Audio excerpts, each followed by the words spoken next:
जब IMF deal की बात हो रही है, उसकी पहली किस्त भी पाकिस्तान को जारी कर दी गई है। और उससे पहले मैं ये तज़किरा कर दूं कि शहबाज शरीफ साहब का क्योंकि खिताब हो गया, हम मुलाकातें भी हो गई, तो ये कहा जा रहा है कि वो मंगल को वतन वापस भी आ रहे हैं 1 अक्टूबर को।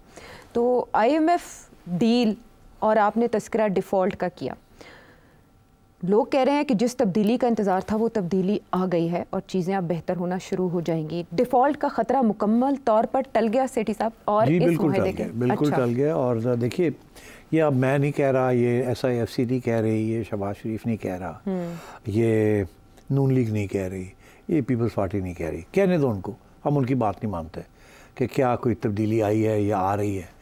बात मानते हैं हम IMF की, क्योंकि IMF ने ये जो आपको 7 बिलियन दिया है ना, ये बड़ी खींचते हैं इसके, ये सोच समझ के एक एक चीज़ को देख के। अच्छा। ऐसे जैसे कि कोई एक्सटर्नल ऑडिटर नहीं बैठा होता आपके सर के ऊपर और कंप्लायंस करवा रहा होता है, इस तरीके के साथ रुला के हमें उसने ये एजेंडा जो है वो इम्प्लीमेंट करवाया। और आज की अखबारें भरी हुई हैं कि IMF के जो मेन नेगोशिएटर हैं फॉर पाकिस्तान, उन्होंने जो क्लीन चिट दी है और तारीफ़ की है कि पाकिस्तान बहुत मुश्किल हालात से बाहर निकला है और बहुत बहादुरी के साथ इन्होंने रिफॉर्म प्रोग्राम अंडरटेक किया है। और तो यहाँ तो तारीफ़ हो गई और अब हालात बेहतर होने की तरफ जा रहे हैं और वो यही उनकी ख्वाहिश है कि इसी तरीके के साथ रिफॉर्म एजेंडे को आगे ले जाया जाए। तो ये उनकी तरफ से तारीफ़ हुई है। देखिए, वो उनका ज़रूरी नहीं था कि कहते कुछ, अब हो जो गया था प्लान, तो मतलब है, मगर उनकी तरफ से इतना पॉजिटिव बात आई है, तो मैं समझता हूँ that is the biggest complement that this government can expect कि IMF ने सिर्फ पैसे नहीं दिए आपको। अच्छा। IMF ने कहा well done and keep going.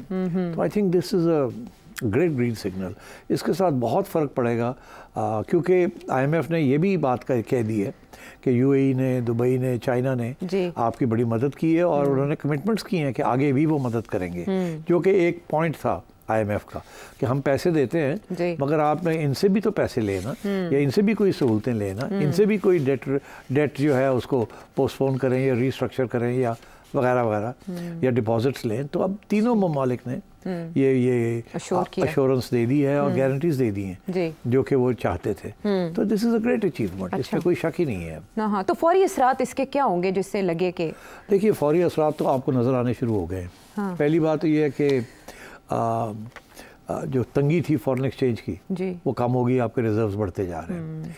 दूसरी बात ये है कि इन्फ्लेशन जो 40% से चल रही थी 8-9 पे आ गई है, बहुत बड़ी बात है। तीसरी बात ये कि जो रेट ऑफ इंटरेस्ट था, जो कारोबारी लोग थे जो 20% 21% पे सूद लेके सरमाया लेके इस किस्म की हाई रेट ऑफ सूद पे वो काम नहीं कर सकते थे। तो इंडस्ट्री के इतने बड़े प्रॉफिट्स नहीं होते, कैपिटल इतना महंगा हो जाए तो कोई लोन नहीं लेता। तो इसलिए अब वो 18 पे आ गया है और उम्मीद ही है कि अगले 2-3 महीने में वो 15 पे आ जाएगा। तो उसके साथ और भी लोग कर्जे लेने शुरू करेंगे बैंकों से। जैसे वो लेंगे तो फिर इकोनॉमिक एक्टिविटी बढ़नी शुरू हो जाएगी। इसीलिए ये कहा जा रहा है कि इंटरनेशनल प्राइस ऑफ ऑयल भी गिर रही है, काफ़ी गिर गई है और आगे जो इम्कान है कि शायद ऑयल प्राइसेस, जो फ्यूल प्राइसेस हैं, ये गिरेंगी हमारे यहाँ। तो इस किस्म की जो मुश्किल वक्त था, मेरा ख्याल है वो ख़त्म हो गया है आम लोगों के लिए। अब जो मुश्किल वक्त मतलब जितना आना था वो आ गया है। अब जो मुश्किल वक्त आ रहा है वो अमीर लोगों के लिए आ रहा है, क्योंकि ये जो सारे टैक्स रिफॉर्म्स जो हो रहे हैं, ये हिट करेंगे अमीर लोगों को, जो कि हम कब से कम कह रहे हैं कि ये जब तक अमीर अपना सेक्रीफाइस नहीं करेंगे। अब ये जो इनकम टैक्स रेट 35% पे चला गया, ये कुछ मेरा ख्याल है इस amongst the highest in the world. England में भी इतना हाई नहीं है। एक बात तो ये जो अमीरों से ही लेंगे ना। दूसरी बात ये है कि ये जो सारे नॉन फाइलर्स के ऊपर एक्शन लिया जा रहा है, दिस इज इसके साथ तो अब कोई बचेगा नहीं। विद इन 6 मंथ्स आप देखिएगा कि सब 90% जो नॉन फाइलर्स है वो फाइलर्स बन जाएंगे और फिर टैक्स देना शुरू कर देंगे ताकि जान छुटे उनकी। कोई गाड़ी नहीं खरीद सकेगा, कोई बाहर नहीं जा सकेगा, बिकॉज वो कहेंगे NTM नंबर दें। और अगर आपके पास NTM नंबर है तो वो चेक करेंगे आपने फाइल किए रिटर्न्स के नहीं रिटर्न्स फाइल किए, और फिर आपको रोक देंगे। और इसी तरीके के साथ जो आपके अकाउंट्स के अंदर अरबों रुपए आते हैं जाते हैं, अच्छा। और आप फाइलर नहीं हैं, वो अब आप पकड़े जाएंगे, क्योंकि आप फाइलर नहीं हैं तो आप वो खर्चा नहीं कर सकेंगे। पैसे निकाल के क्या करेंगे, आप तो खर्च कर ही नहीं सकते वो पैसे, ना कारोबार के लिए, ना अपनी अय्याशी के लिए, ना घर बनाने के लिए, ना लैंड क्रूजर खरीदने के लिए, ठीक है ना ज़मीनें खरीदने के लिए, ना प्रॉपर्टी खरीदने के लिए। तो वो तो पहले अंडरग्राउंड इकोनॉमी में हिस्सा था, तो अब वो नहीं हो सकेगा। अच्छा। तो ये कुछ अरसे के लिए तंगी होगी अमीरों को। फॉर एग्जांपल प्रॉपर्टी प्राइसेस सारे पाकिस्तान में गिर गई हैं। क्यों? डिफेंस में लाहौर में चले जाएं 40% प्राइसेस गिरी हुई हैं प्लॉट्स की। कोई खरीदने के लिए कोई तैयार नहीं है। क्यों? एक तो ये कि आप दिखाने पड़ेंगे जो पैसे आप जिससे खरीद रहे हैं कहाँ से आए। अगर आप नॉन फाइलर हैं तो आप खरीद ही नहीं सकते। अब आप फाइलर बन के जब खरीदते हैं तो सारा रिकॉर्ड आ जाता है सामने इनकम टैक्स अथॉरिटीज़ के। तो अब ये वक्त लगेगा प्रॉपर्टी प्राइसेस को बढ़ने में। अभी लोग चुप करके बैठे हुए हैं देखने के लिए कि यार ये आगे कहाँ जाएगा, कितने हद तक ये गवर्नमेंट सीरियस है, नहीं सीरियस, क्या होगा। मगर जब ये लगेगी ना इनको, जब लेने जाएंगे कुछ या करने जाएंगे तो हो नहीं सकेगा। फिर जाके ये रियलाइजेशन होगी कि अब फाइनल बनना पड़ेगा और डिक्लेरेशंस करनी पड़ेंगी। तो मेरा ख्याल है ये साल लग जाएगा, आहिस्ता आहिस्ता लोग आएंगे इसकी तरफ, शुरू में नहीं आएंगे। तो अगर तुमने कोई बाय द वे तुम तो फाइलरों को प्रॉपर्टी खरीदनी है तो ये अच्छा वक्त है खरीदने का। अच्छा नहीं है, बेचनी है फिर कोई खरीदने के तैयार नहीं है। ये अच्छी खबर नहीं है, लेकिन अच्छी खबरों में ये मुझे बता दें कि क्या इस डील का मिलना और IMF प्रोग्राम का आना इस हुकूमत की पायदारी की गारंटी समझी जा सकती है? बिल्कुल समझी जा सकती है। और अब जो हमें इंडिकेशंस आ रही हैं from the powers that be, अच्छा, वो यही है कि अब स्टेबल हो गया सारा कुछ और अब कोई ज़रूरत नहीं है ये स्पेकुलेट करने की। अच्छा। कि मरियम रहेगी या शहबाज रहेंगे या पीपल्स पार्टी रहेगी या नून लीग रहेगी। अच्छा। सब रहेंगे क्योंकि everybody is doing a good job. तो इसलिए I think credit has to go to the joint home, जिसे कहते हैं ना सेम पेज अरेंजमेंट जो अब चल रहा है। लेकिन इसके इम्तिहान और भी हैं। जो IMF की शराइत हैं उनमें से आपको पता है कुछ ऐसे मामलात हैं जिस पर Pakistan peoples party on board आने को तैयार नहीं थी। वो क्या थी? निचकारी का programme, NFC award, there are so many other things जो वो अभी आई नहीं ना, सुबह के मामलात। हाँ जी, वो अभी नहीं ना आई। अच्छा। वो जब अभी कह रही है ना IMF कह रही है कि NFC अवार्ड को भी रीनेगोशिएट करें, वो पीपल्स पार्टी नहीं करेगी, फिर वो कभी भी नहीं करेगी। तो फिर क्या मतलब है, as long as the overall targets are being met, तो एक्सप्लेन किया जा सकता है कि इतना आसान नहीं है, ये हमारी एक फेडरल कॉन्स्टिट्यूशन है and we have to take these people along.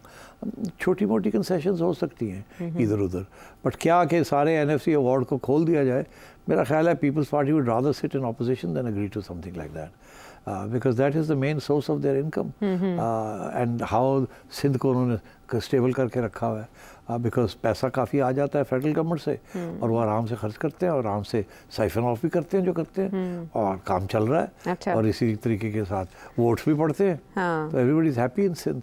अच्छा, तो KP गवर्नमेंट के भी तहफ़्फ़ुज़ात इससे रिलेटेड सामने आ रहे हैं आहिस्ता आहिस्ता करके।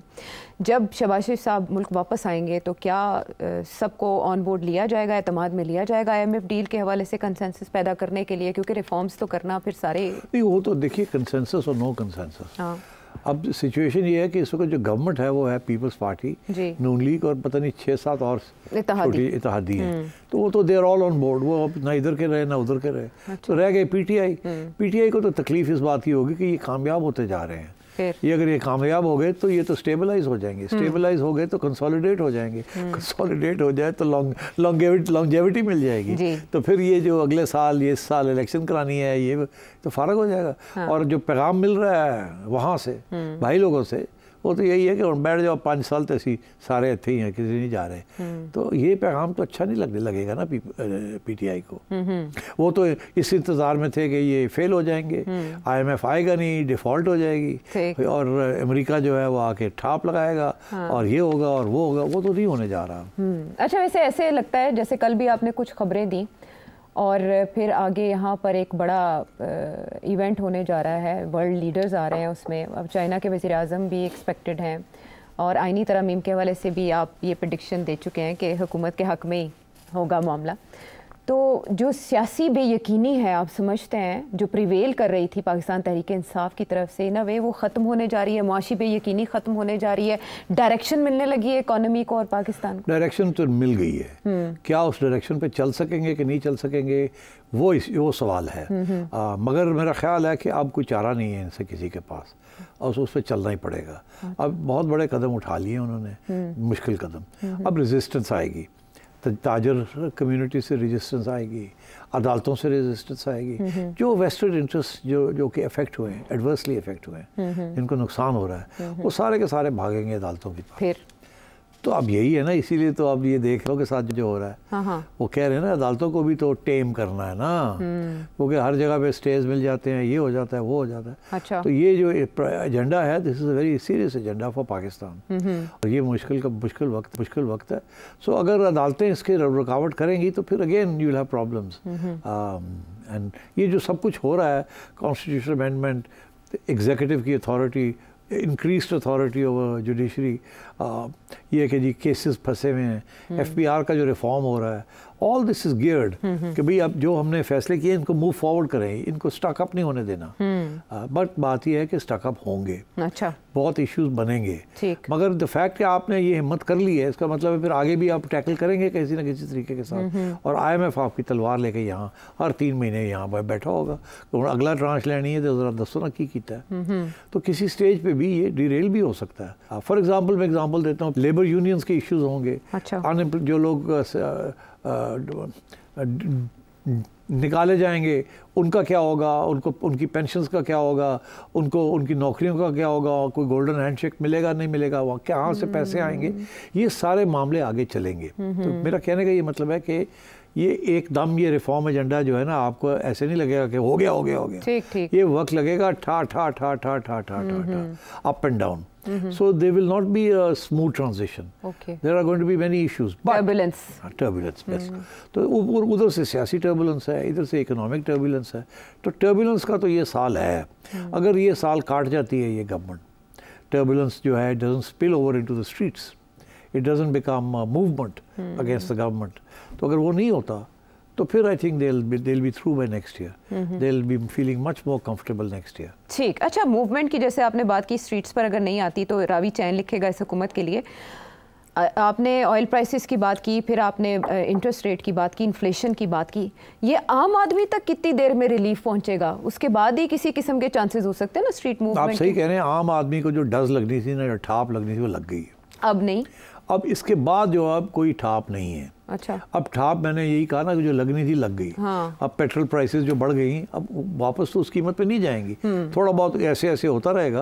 अब इंटरनेशनल प्राइस गिरेगी तो गवर्नमेंट पूरी रिलीफ नहीं देगी आवाम को, क्योंकि अब वो उनका ये ख्याल है कि आवाम को आदत पड़ गई है कि जी पेट्रोल इतने रुपए था, 5 रुपये अच्छे थे, 5 रुपये होते थे, कोई फ़र्क नहीं है। मगर ये ज़रूर है कि शायद आगे प्राइस इंक्रीसेस ना हो, स्टेबलाइज हो जाए। अच्छा। तो फिर आदत पड़ जाती है ना लोगों को। लोग अपना, वो अंग्रेज़ी का मुहावरा है, to cut your cloth according to the size of your coat.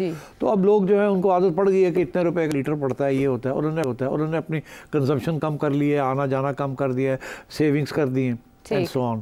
तो और फिर आपने देखा अभी आहिस्ता आहिस्ता, पहले हमें ये पता चला था कि गाड़ियाँ जो हैं ऑटोमोबाइल्स, उनकी सेल भी रुकी हुई थी। अब आहिस्ता आहिस्ता फिर पिकअप करनी शुरू हुई है। तो ये पिकअप होगी। पहले ये कहा जा रहा था कि 2%, इससे 2.2, 1.8, 2.2, 2.4। अब वो कह रहे हैं 3 पॉइंट से ऊपर होगी growth for this year. It could even, some people are saying it could even be 3.5%, depending कितनी जल्दी इंटरेस्ट रेट्स गिरते हैं और इन्फ्लेशन गिरती है। तो मैं ये समझता हूँ कि you are on the right path. मगर जो कुर्बानियाँ देनी है अमीर क्लासेस ने, वो अभी शुरू नहीं हुई। वो जब होंगी तो पैसे आएंगे तो आप ये कह सकेंगे कि they have succeeded. So now we have a plan. अब वो प्लान की इम्प्लीमेंटेशन इज द इश्यू। पहले ये था आयशा, कभी प्लान ही नहीं बनता था, वो उसी स्टेज पे रोक देते थे वेस्टेड इंटरेस्ट। अब ये है कि वो प्लान तो बन गया है, वेस्टेड इंटरेस्ट को हटा के उन्होंने बना दिया है। और अब पीछे IMF खड़ा है और एक ट्रांच तो मिल गई, मगर आगे भी तो लेनी है ना, 3 साल आपने लेनी है पैसे। तो ये तो फिर टाइट करके रखेंगे आपको। तो हुकूमत आगे से किसे टाइट करेगी? क्योंकि इससे पहले हमने वेस्टेड इंटरेस्ट की जैसे बात की तो पॉलिटिकली चीज़ों को डील किया जाता था। अब इन चीज़ों से कैसे निपटा जाएगा? रिफॉर्म्स को इन्फोर्स करना। अब कानून बनाएंगे। अच्छा। अब फॉर एग्जांपल अब नए कानून बनेंगे कि employees relating to employees sackings, okay, कि भाई ये फॉर एग्जांपल दे में से कि हम ट्रेड यूनियन बैन कर देते हैं इस किस्म की सिचुएशन के अंदर। एंड अच्छा, तो इस किस्म के कानून आ सकते हैं ना। अब वो बनाएंगे कानून इस रिफॉर्म एजेंडे को आगे ले जाने के लिए, ताकि ये अदालतें जो हैं पुराने कानून के बेसिस के ऊपर इसको रोक ना सकें, बिकॉज अदालतें तो स्टे ऑर्डर्स देनी शुरू कर देंगी। तो वो जो रास्ते हैं उनको खोलने के लिए नए कानून बना देंगे। पार्लियामेंट के रातों रात ऑर्डिनेंसेस आएंगे, रातों रात नए कानून बनेंगे। ठीक है, और ये गवर्नमेंट तभी कर सकती है जब गवर्नमेंट को कम से कम अपनी गारंटी हो कि हम रहेंगे। तो हाँ, मेरा ख्याल है कि उनको है। अच्छा। अब इसके बाद क्योंकि ये कामयाबी तो हो गई है ना। हाँ। अब जहाँ फेल हो गई है गवर्नमेंट वो हमें सबको पता है। हाँ। मगर वो अभी उन्होंने पीछा नहीं छोड़ा।